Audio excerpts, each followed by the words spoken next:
Are you tired of the endless stream of fantasy marketing and vanity metrics? Yeah, so am I. My name is James Patrick, and I'm an internationally published photographer, media specialist, and marketing strategist. I'm also a student of professional development, and like you, I've been left frustrated by all of this influencer-driven generic advice, making us think that we are just one course, conference, or manifestation away from the life of our dreams. We need to cut through this crap and move beyond the posturing, beyond the facade, beyond the image to take real action on the real work that will create the real results. This is the Beyond the Image podcast. What is going on? And thank you so much for tuning in to this episode of the Beyond the Image podcast. Hey, our second live episode in a single week. You are so lucky. Super excited about this episode. What I wanted to do in this episode was I wanted to really with two goals. One was to explain the foundation and the background for why our team created Icon Refined magazine. And then also to discuss opportunities and ways for you as the viewer to either contribute to future issues of the magazine, get featured in future issues of the magazine, be able to collaborate and do work for future issues of the magazine, both the print editions that we put out as well as potentially our web features as well. We've been publishing Icon Refined actually for 3 years. The first year, it was exclusively a digital network. And then 2 years ago, we launched the print publication. We ran the print publication under the brand Icon Fit for the first year and a half. And then we brought on a new editor who I'm going to be introducing to you all here in a moment. We rebranded the publication as Icon Refined, which was in alignment with what the website was and really unified the vision between our print and digital networks. So we'll be diving into all that as well as answering all your questions that you might have when it comes to pitching to, getting your work submitted, getting featured in future issues of the publication. So wherever you're tuning in, whether it's Facebook or YouTube or LinkedIn, wherever you happen to be tuning in, you can actually type in your comment section or in the chat section of wherever you're streaming this from. We'll be able to see those and we'll be able to answer your questions in real time. But let's not delay any further. Let's bring on the editor of Icon Refined magazine herself, Chelsea Clarke. Chelsea, how you doing today? Good. Thanks so much for having me. Oh, I appreciate you jumping on.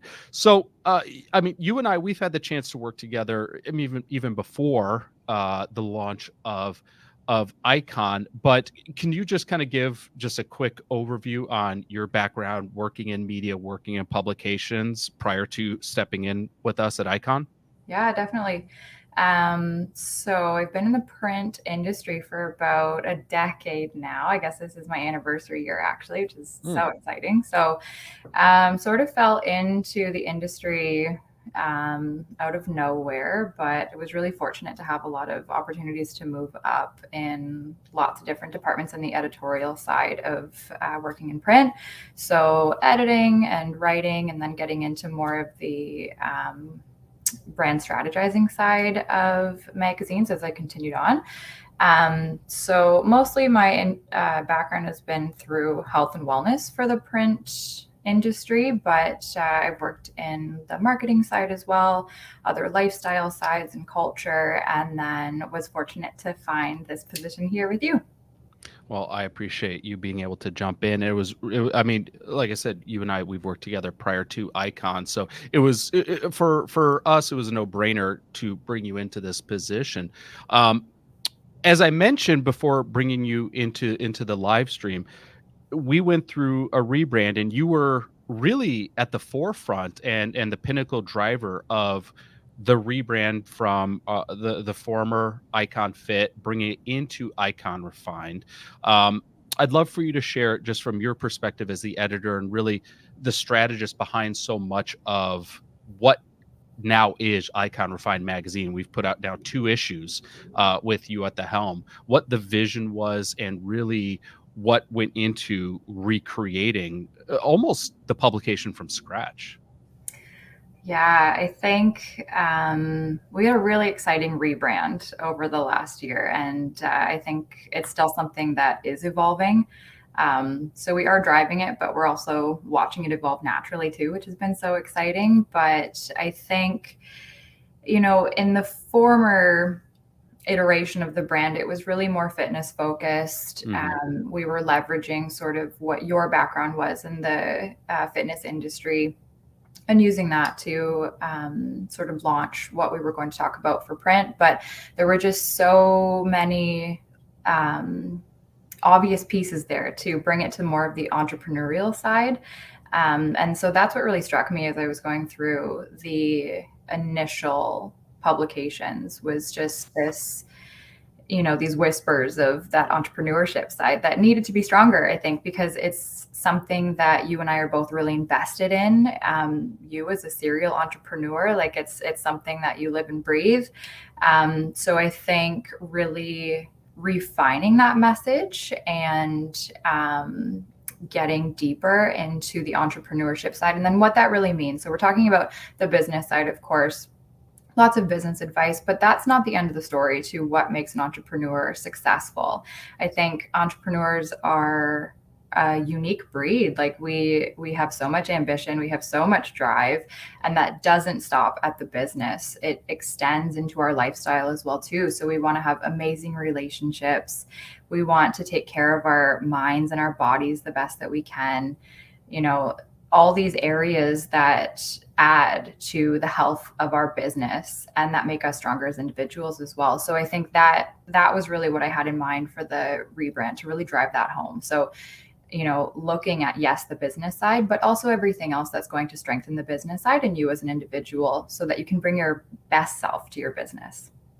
What really excites me about that is it really unifies so many of the different projects that we've been working on, from the conference to the podcast to a lot of the messaging we put out through our social media channels, which is that whole encompassing life of the entrepreneurial, from their health, their mental wellness, the connections that they forge, culture, relationships, and then obviously, of course, the business, ensuring that we have a proper foundation that we're building our business on, us being the proper foundation. What were some of early on as you were kind of building out? Because one of the things you did right away was you put together really an editorial blueprint for what you wanted within the publication. What were some of the things that jumped out to you as far as content wise that, oh, we have to have this type of content within the publication? Mm-hmm. I think,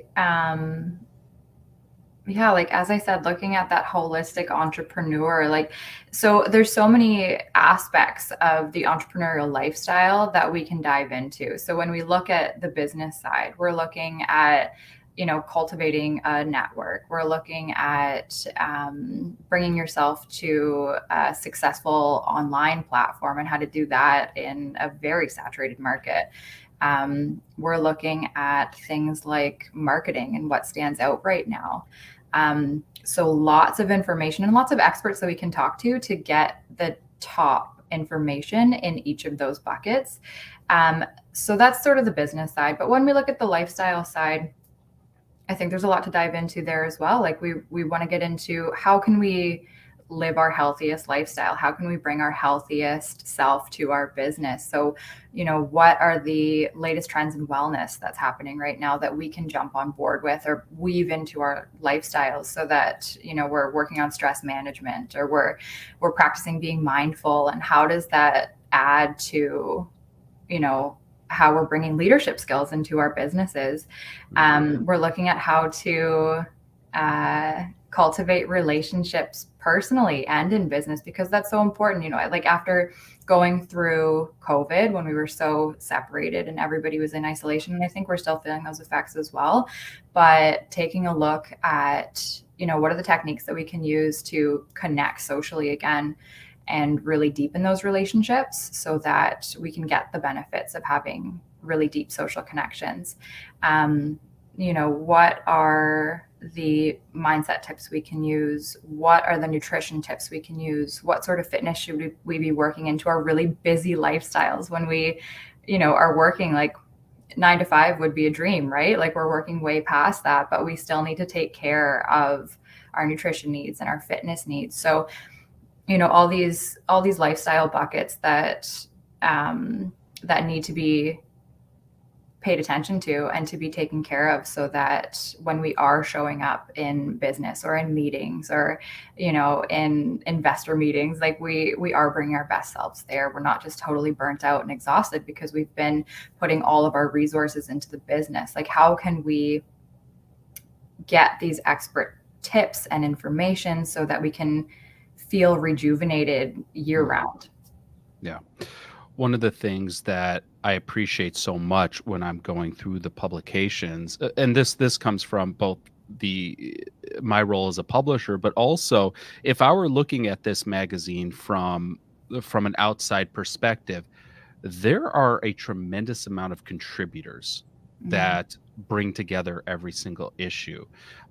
The variety of content within every issue is so robust, from features on someone and their business or their methodology to articles that really define out a business structure or blueprint to short beats that individuals can share, something that motivated them, inspired them, put them into gear, or that can offer advice to someone else. There's a tremendous amount of content being sourced from a lot of different contributors.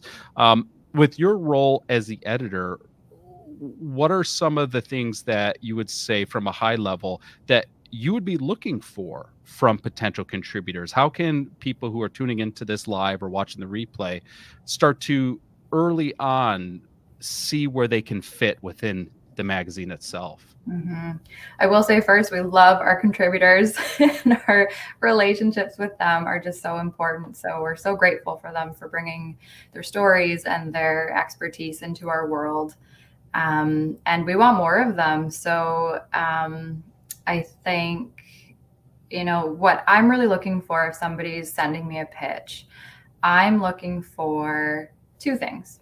Either you're telling me your own story where you have maybe overcome an obstacle, or you have figured out this really amazing new system that you've implemented into your business and it's really worked for you. It's really skyrocketed what you have been working on. We want to hear about that. We want to hear about your really big wins and the things that really move the needle in your business or in your life as well. It's making me think about a profile that we ran in our last issue, which was about a woman who's running a business, and it turned out that she needed to get some mental health help from her psychologist, and how taking care of that side of her personal life really skyrocketed her business. So it's not always just business advice that we're looking for. We're looking for the outside factors that also added to your best self to change your business.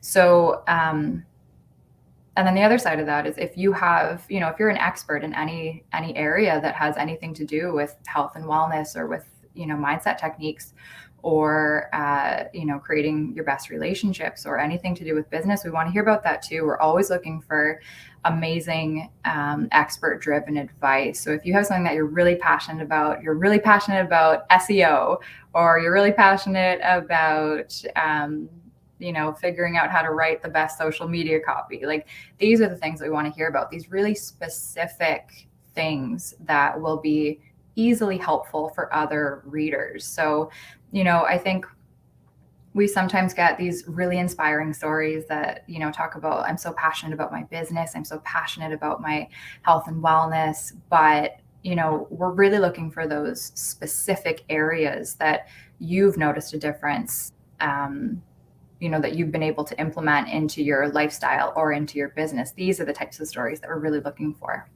Mm-hmm. This reminds me of really our purpose when we originally launched our conference back in 2015, and it was to answer the question, what would happen if we gathered together all these different professionals or aspiring professionals within an industry into one room where we can share best practices, where we can share lessons learned, where we can discuss challenges that we're coming up against that we need help navigating, because chances are when we voice that obstacle, someone in the room is going to be like, you know what, I dealt with that same thing 3 months ago, and here's how I was able to work my way through it.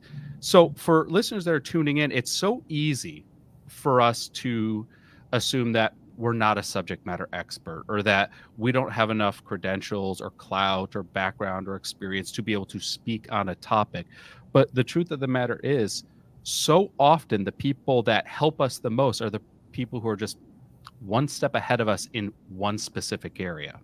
So if it's like, I mean, we were talking to a mutual connection of ours over the last few days, and we were talking about SEO, and she was telling me how she's getting certified and taking all these courses in SEO. I'm like, that's amazing, because I just know how to spell it, and that's where I'm at. But yeah, if we were to flip the topics, and all of a sudden we're talking about the photography, okay, now I'm kind of leading the subject matter expert, so everyone has something that they can speak to, that they can offer insights or advice to someone else. And in lieu of that, you mentioned you are also looking for people's narratives, their own stories, and kind of what they've learned as they've been navigating their own past or their own careers. So that gets me really excited.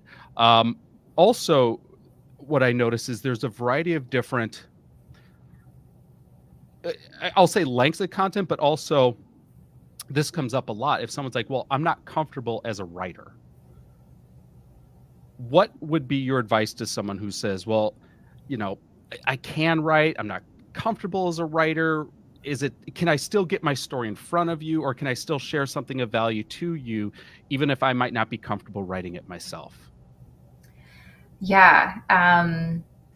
It's a great point I want to talk about. But before that, I just want to just drive home, like, you're so right about sort of creating that community. And I think that's really what we're focused heavily on right now, is like, no, maybe you are not the top expert in SEO, but that information that you have might be helpful to somebody else who's just getting started. And I think that's what's so special about the network that we have started here, is that we really are bringing all these different entrepreneurs across so many different industries where we can all learn something from one another. So I think that's really important to touch on. So if you're not a writer, that's okay.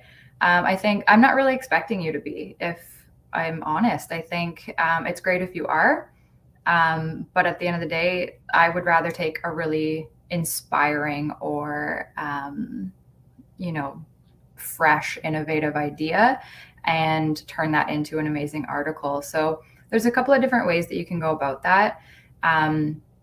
We just recently had in our last issue somebody with a phenomenal idea. They were just really knocked it out of the park with touching on what our brand is all about. But and it wasn't that she wasn't a writer, but I felt like I wanted to take on that story just to shape it a little bit in how I had envisioned it. So what I did was conduct an interview with her, very quick email interview, and then turn it into an article. So that's always an option. And especially when it comes to profiles, that's typically what I'll lean on. So if you're interested in having your story featured, typically myself or another writer will always take that on. So we'll have an interview with you, and then we'll write that story ourselves. When it comes to something that you would like to write yourself, I am all for it. I'm happy to take that time to sort of sit down and shape how things should be written. And then sort of in that same vein, we just very excitingly, we hired on a style editor for the next issue.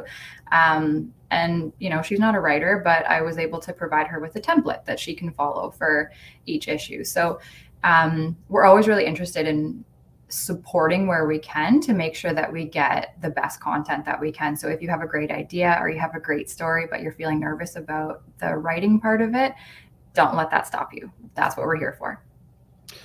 Another thought, and by the way, for those that have tuned in that didn't see the start of this, if you have any questions at any point for myself or probably more for Chelsea, you could type them into wherever you happen to be streaming this from, whether it's Facebook. We have a lot of people tuning on Facebook, YouTube, LinkedIn, etc.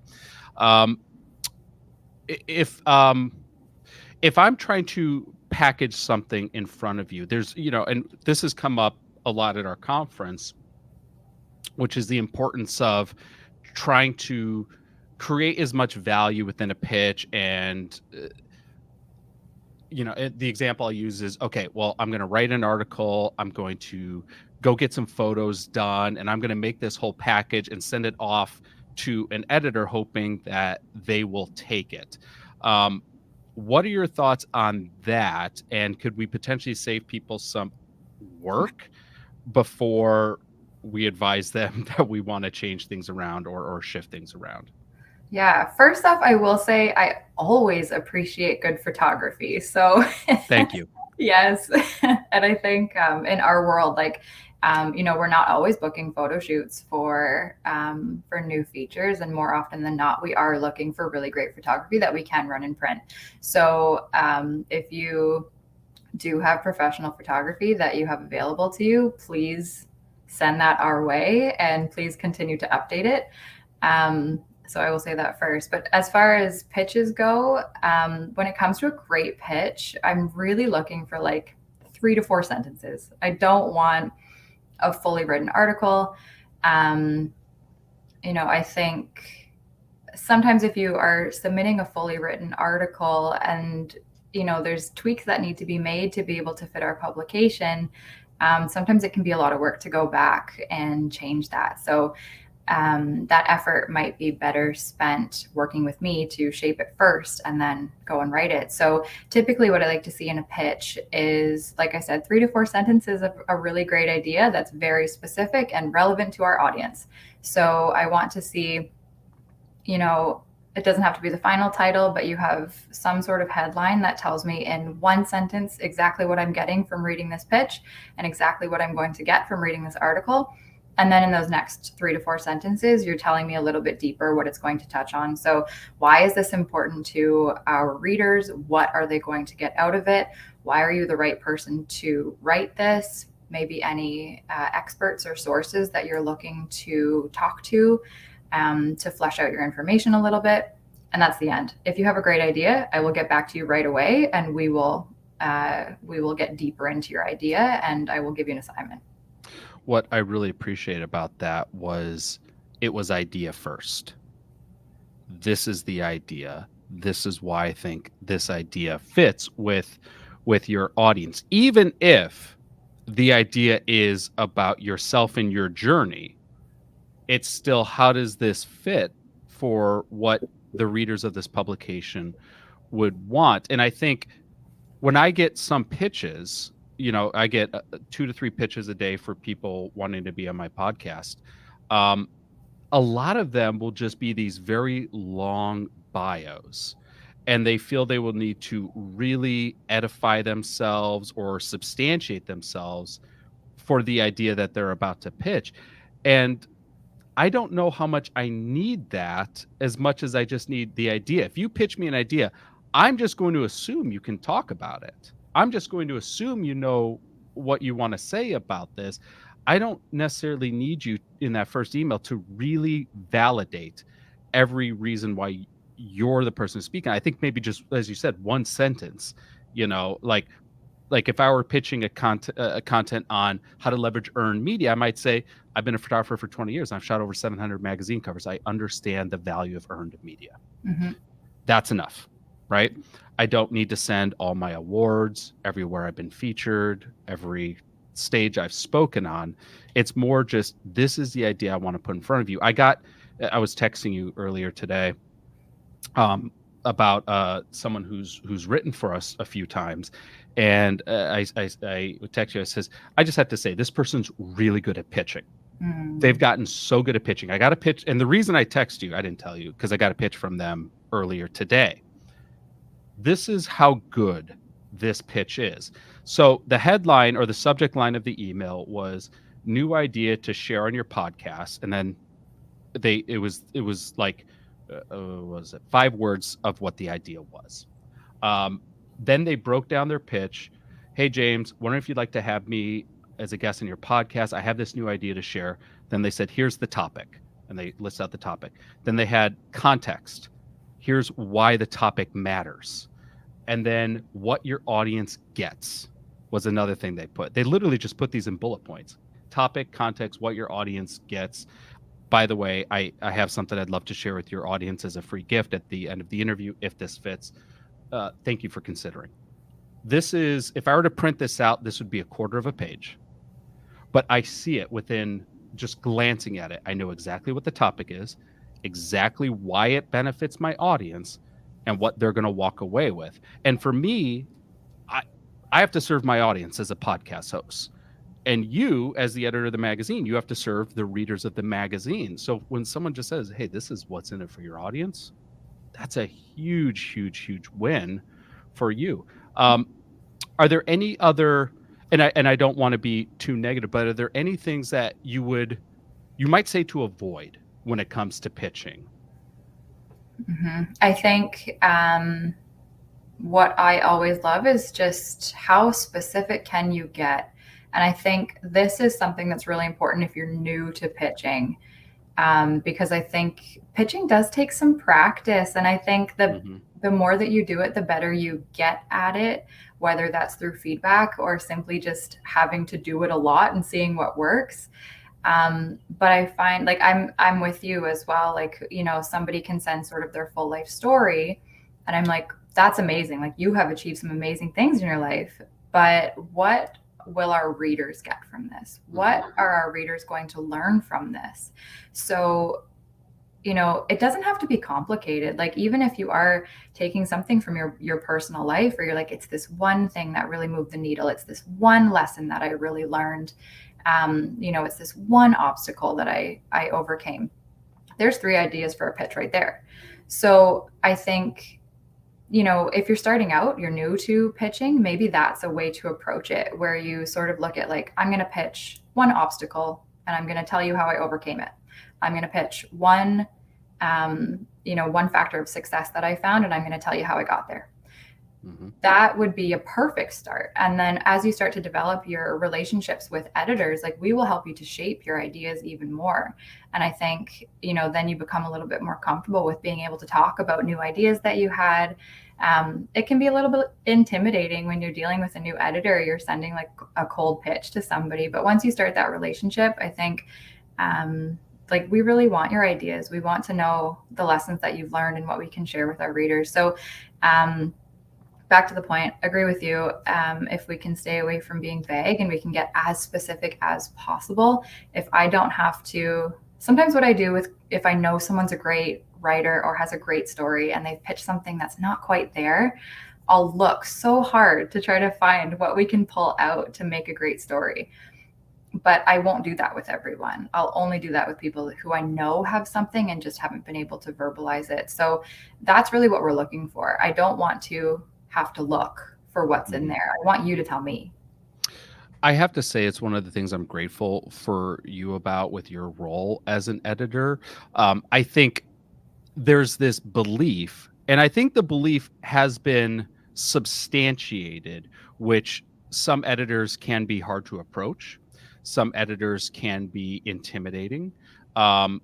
And you're so afraid of messing up that you don't end up pitching at all, or you end up pitching something that's so safe and so sanitized it doesn't get noticed at all. And I think the time of that level of divide or chasm between, let's say an elitist journalist or editor versus someone who's really trying to land media or earn opportunities in media, I think that time is ending, and I think that divide is shrinking.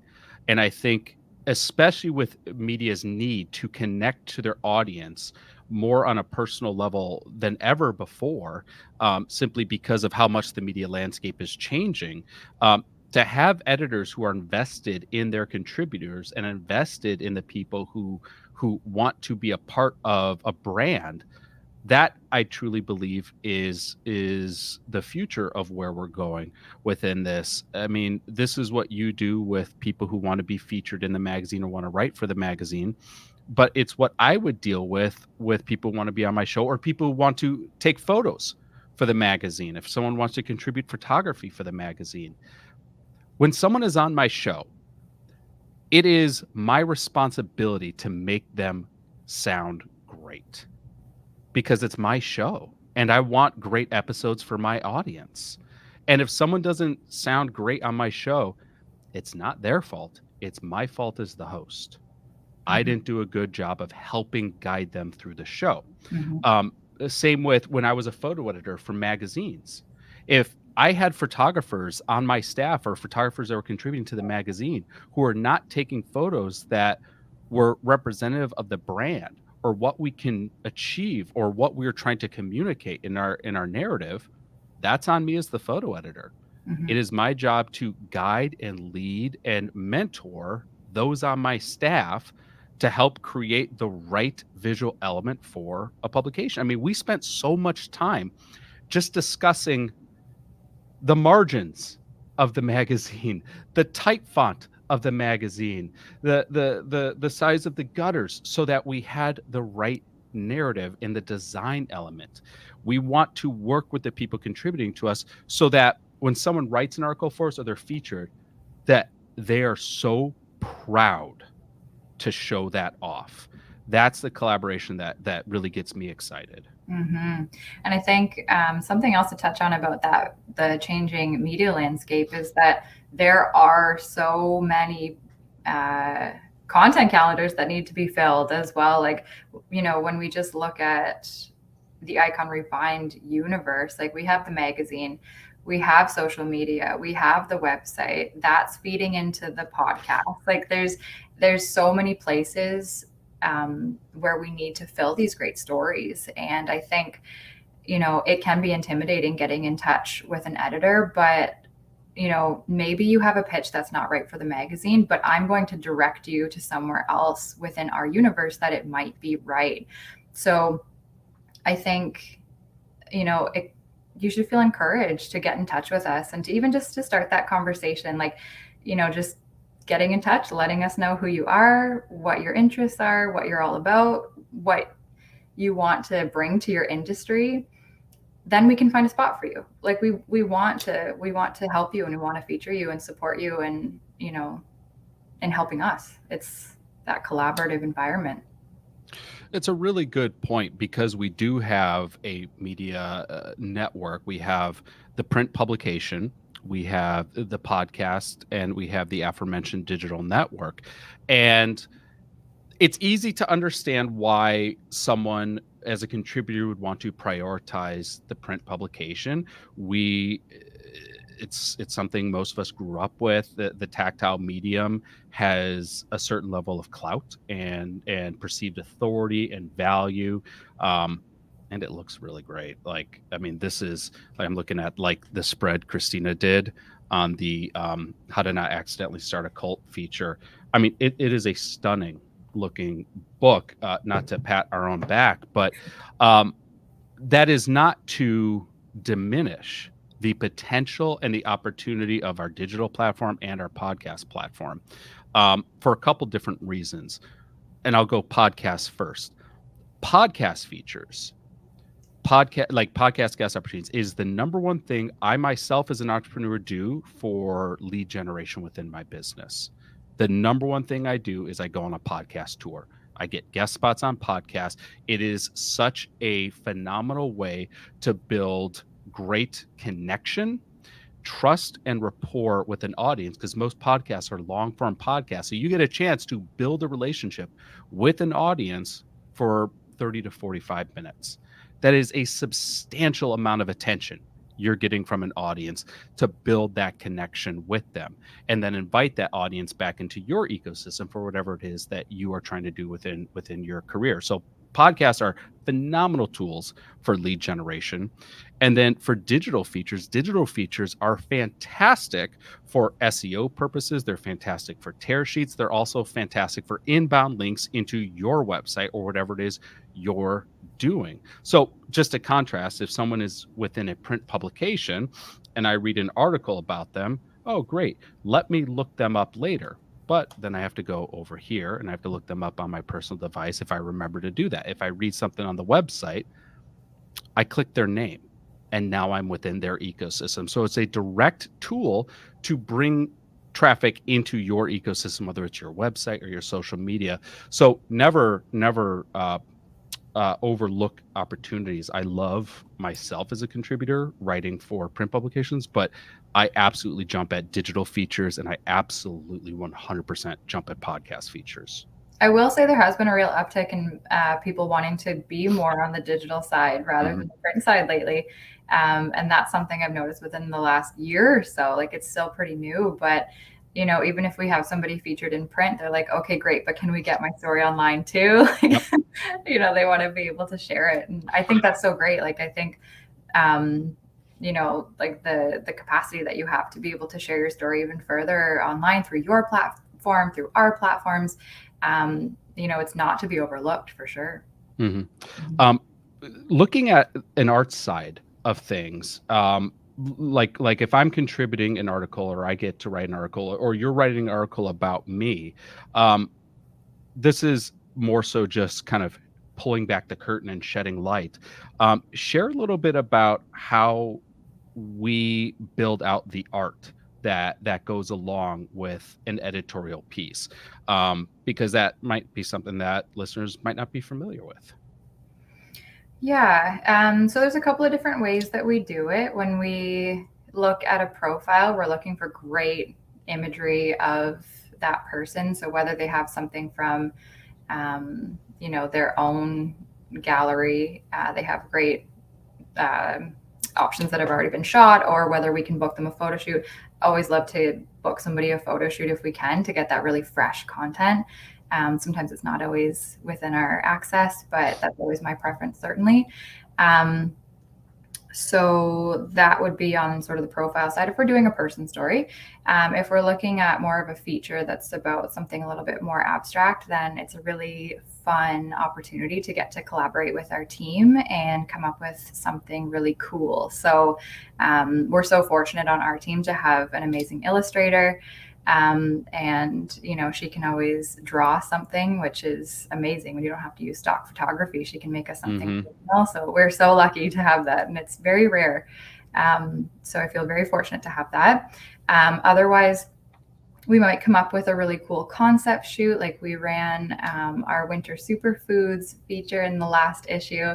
And James, you got so excited about this cool concept you had to create this world of superfoods, which admittedly I thought was not going to work out, but you pulled it out. You figured it out with your toothpicks, I imagine. But you know, it's really having that chance to dream with your team and then sort of saying, like, you know, what is possible or what's outside the realm of possibility, and then how can we make that happen? So it's it's a fun, collaborative, creative experience.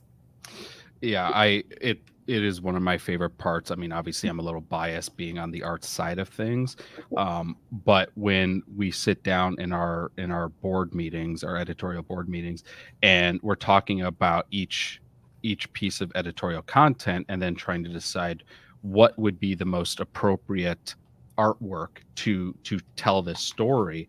And the example you gave was on that superfoods, and I don't know what I had for breakfast that morning, but I think my first idea was I just want to build a world of Legos, and that got shut down pretty quick. So I was like, well, what if instead of Legos, I built it out of fruit and vegetables? I built a world out of fruit and vegetables, and my assistant and I created a three-dimensional landscape using chia seeds and turmeric roots and ginger roots and kale and walnuts, and we used an orange slice as the sun. And I mean, it was fun to be able to tell a story that went alongside a story. Or, you know, you had mentioned our illustrator. with the article we did on the coaching industry as it contrasts against one's desire for monetization. Um, I mean, I think we had to go through 3 or 4 iterations of ideas before we landed on those old kind of black and white films where they would do the low light that would cast the high looming shadow. And we says, well, let's do a modern illustration of that idea. And it's something where, someone's contributing to us. Like, we want someone, when they get their feature, um, we want them to be proud of how it's laid out, of from the design to the artwork, to the to the aesthetics of the layout. Like, I want someone to be so excited by this, because from my perspective as a publisher, the idea of buying a a low cost magazine from a newsstand that is printed on thin, almost tissue paper, where the ink bleeds from one side of the paper to the next. Um, I don't see that as much anymore. When I go to a newsstand, and I still do, I'm seeing less monthly publications, but I'm seeing more hyper niche collectibles.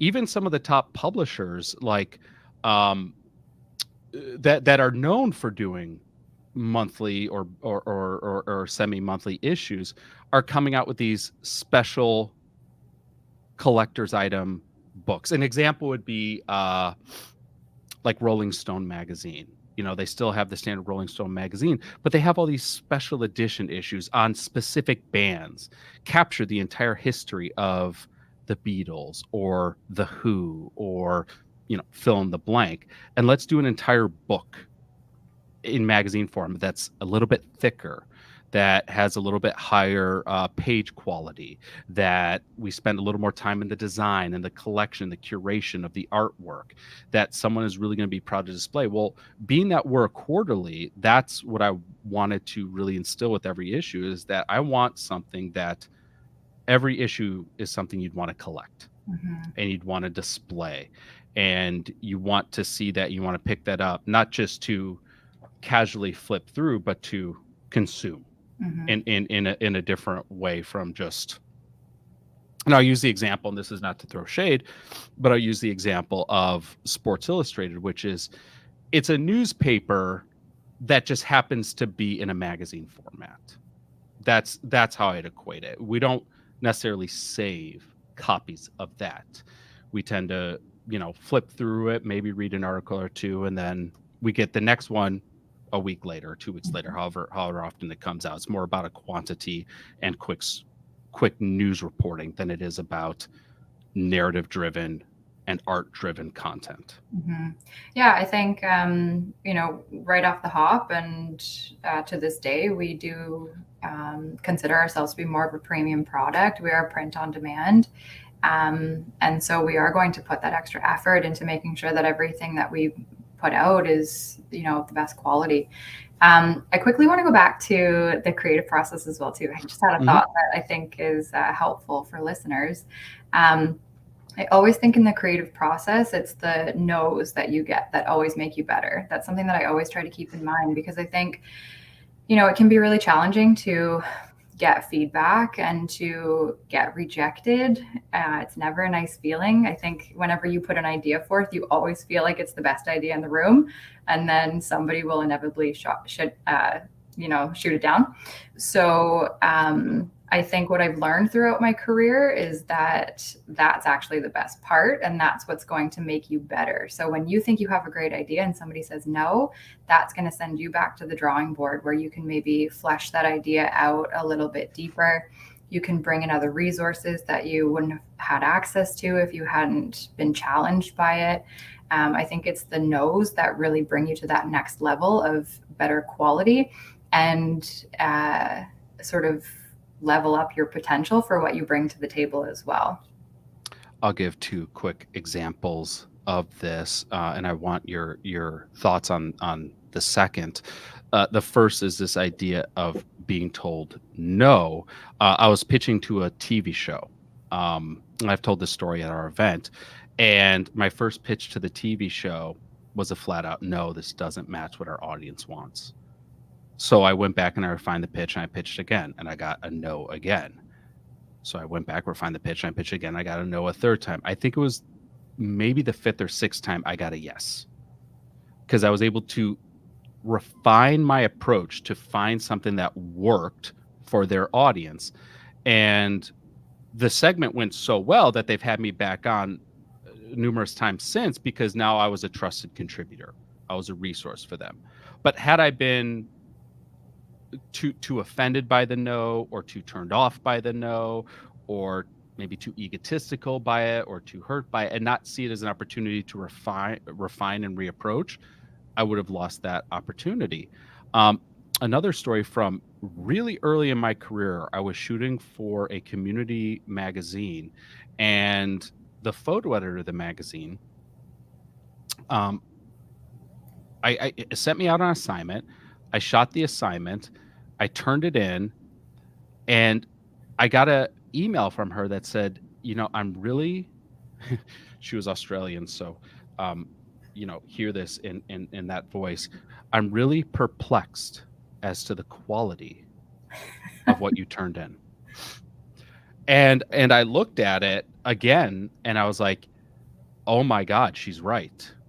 I didn't do as good as I should have done.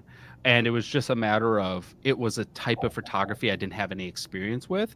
And instead of researching and putting forth some pre-production work to figure out how to make it work, I just kind of took my shot, pardon the pun, and it didn't land. So I called her. I said, okay, how do I make this right? Walk me through this.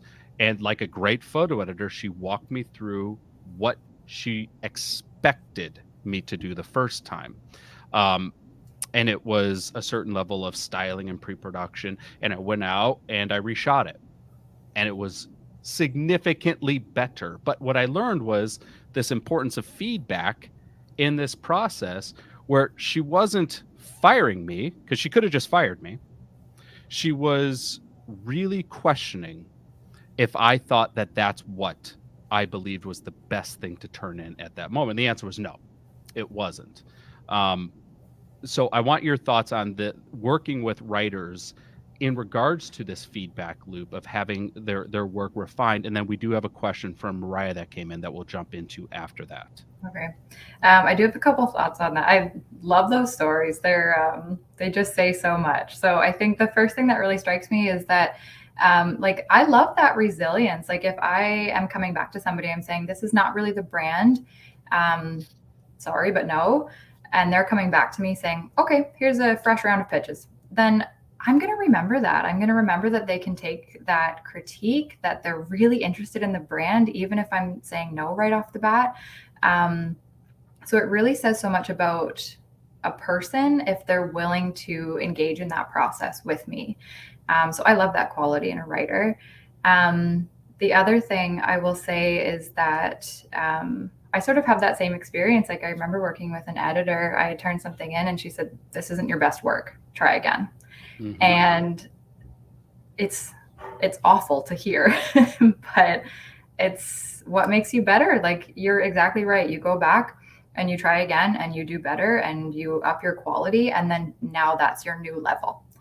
And that's where you get to work from here on out. So what an important thing that is for an editor to take the time to invest in you in that way, I think. Mm-hmm. And then the other thing that struck me about those stories is that, I think it's really important to keep in mind that this feedback or the rejections are not knocking you off the pedestal. They're simply stepping stones to get to where you're going. So if we can reframe that, and, we get a rejection, but we're like, okay, that's a step forward. It's not the one that I wanted, but I'm still moving forward. And now I can move forward again. That's I think, how we handle rejection and how we handle no's, and then how we turn that into better work. It's funny.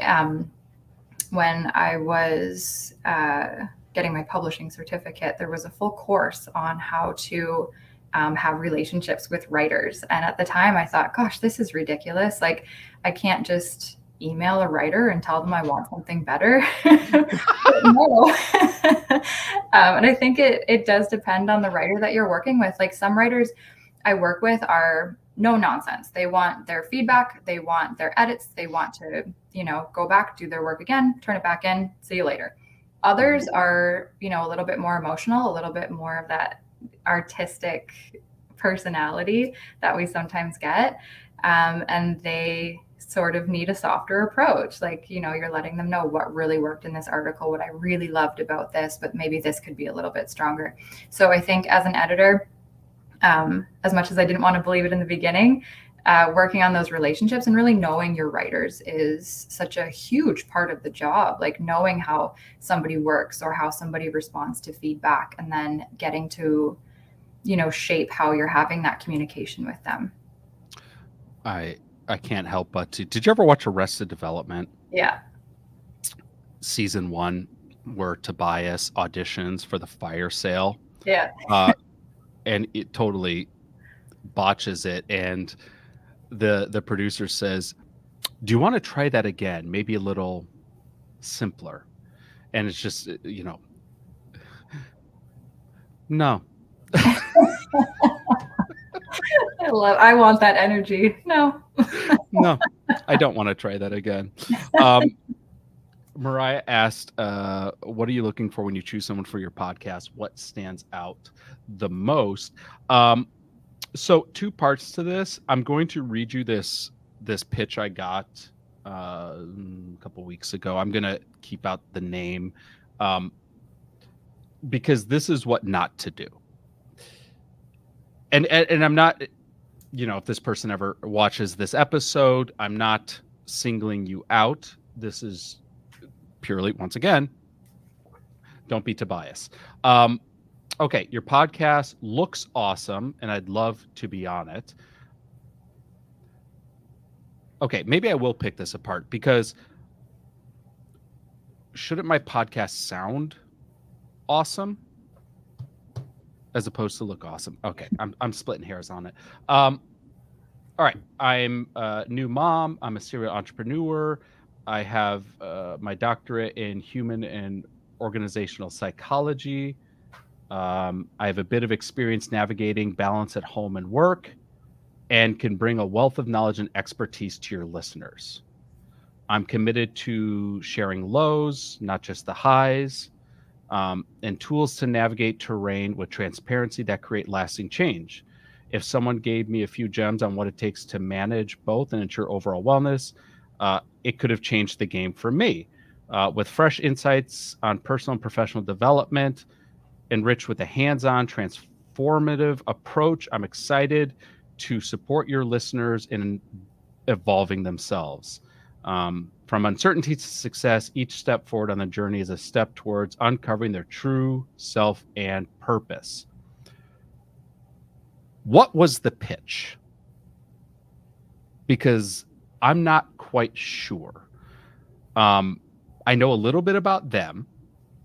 A little bit. I know they have a degree. I know they're a serial entrepreneur. I don't know what they're an entrepreneur of. I know they're a new mom. There's something about balancing work and home life, but then it quickly devolves into a lot of catchphrases and buzzwords that I'm not sure quite mean anything. Now, if this person were to, leave the first sentence as is, but then say, because of my experience, I understand the importance of, and we'll just assume that it's on the balance of work and personal life. I've found ways that entrepreneurs are overlooking how to create a more effective harmony between their work life and their personal life. And I'd like to come on as a guest to share that with you, because had someone shared that with me early on, that would have been a game changer for me. And I want to ensure that your listeners have that. And then delete the whole second half on fresh insights, enriched with hands-on, transformative approach, enriching and involving, yada, yada, yada. That it says nothing. in that section. So that is, and they followed up a handful of times, and I just haven't had the heart to tell them, I don't know what you're asking. Or I had a publicist email me, and it was like a page long resume touting how amazing this person would be to be on my show, but it never said what they could actually talk about or what would benefit my listeners. So contrast that with some of the best pitches I've got, which are legitimately, hey, James, I'd like to come on your show to talk about this topic. Attaches my press page. And maybe not even that. I don't need a resume. I don't need you to validate your credentials. I just need you to tell me your idea quickly and make it clear to see. This is what I want to come on to talk about on your show. I had mentioned, earlier on this episode, someone who's gotten so good at pitching, and their pitch to me today literally just broke it down. Here's my topic. Here's the context as it relates to your audience. And here's what your audience is going to get out of it. This is a no-brainer. Yes. Yes, absolutely. And even if this wasn't perfect for my audience, the fact that it's formatted so simply and so easy for me to understand, if I saw potential to refine this, I would respond back to say, okay, this might not fit as it stands, but can you talk about this other thing? Because you've made it so close for me and so easy for me to see how this idea could be molded onto my show. So I guess at the core of it is, don't make me figure out what you need to talk about on my show. Tell me what you're going to talk about on my show. And then I can see how we can mold it. I was wondering if you had anything to add to that, Chelsea. Yeah, I was just thinking a helpful exercise if you're sort of new or feeling overwhelmed with pitching is maybe to if we look at that as an example, and taking pulling those pieces out. So I've found balance, I've had highs and lows, and then digging deeper into those individual aspects. So as you said, I found work-life balance. How? That could be a topic. I've had highs and lows. What are they? That could be topics. Maybe that's a way to get started and to figure out how to dig a little bit deeper into yes, it is your story. You are the one bringing these ideas to the table, but we need the specifics in them. And maybe that's a tangible way to get started. I was having a call earlier today with a new client, and their belief was that they were not good at coming up with content to publish on their social channels. So we started to unpack that a little bit, and I started to get them to explain some of the biggest misconceptions that their clients have. I got them to kind of unpack some of their frustrations about the industry, some of the things that they see that they don't agree with, some of their own methodology and how it differentiates from what others might be doing within their industry or from what they might be seeing from their competitors, some of the frustrations that their clients have, some of the mistakes that their clients often make. And wouldn't you know it, we had a massive list of potential topics. And I reframed it back to them. I says, I have to question what you said earlier, that you don't believe you're good at coming up with topics, because I didn't tell you these topics. You told me these topics. I just asked questions and you told me all these topics. These are all topics that would be phenomenal to use on Instagram, on a podcast, in a magazine article, on a news segment. Because it's just about, and I think this is a muscle, and you and I, are journalists. We're trained to find hooks and angles to things and to phrase things as an attractive headline. We've exercised that muscle over decades. If this isn't something you've done a lot, yeah, the muscle's not going to be that strong yet. But the point is someone who says, well, I don't have an interesting story, or I'm not sure I could find something, or I just wouldn't know what to say. Well, let's just shift how we're asking questions, because it is already there. You don't need to create it. It doesn't need to be one of the biggest misconceptions I think people have when it comes to earned media or landing features is, I need to do something really big. And if I don't do something really big, I'm not worthy of press, or I'm not worthy of media. And what I am advocating is you already are worthy of it. We just need to refine how we're asking questions, or asking the right questions, so we can find the topic that fits within a specific media outlet. Mm-hmm. Yeah, and I think that's an interesting point now when we look at the way that we prefer to consume media now, which is in a more authentic, real way. Like, we're not really looking at, influencer stories or these perfect lives anymore. Like, we want to learn from our peers. We want to be a part of that community. So I think, everyone has a story to tell. Everybody has gone through lessons and gone through obstacles and hardships in their life, and we can all learn something from each other. I love that. We're at the 1 hour mark, so I want to be respectful of people's evenings, so they can have dinners and actually have the life of an entrepreneur, which is not working till midnight. Where can the website's obviously iconrefined.com, where they can see a lot of the digital content. They can get issues of the magazine. But where can should they want to be pitching to you? What is the best method to be pitching to you? You can email me at editor@iconrefined.com. And I will just echo that the new issue just dropped. So please take a look at it. We would appreciate your support, and it's great. I am You won't be disappointed. obsessed with the new Yes. issue. I am so excited, like cover to cover. I am so proud of what the team and all of our amazing contributors have pieced together. So my vote of thanks goes obviously to you, Chelsea, to our amazing designer, Christina, and to all of the phenomenal contributors who packaged together such a powerful issue that I'm insanely proud of, and that is available at iconrefined.com. Chelsea, I also want to thank you for taking the time out of your evening to jump on this live with us, so you can share some of your insights. And I want to thank all those who have tuned in live, for your time, for your investment, for your questions, and those who catch the replay. We appreciate you all so much.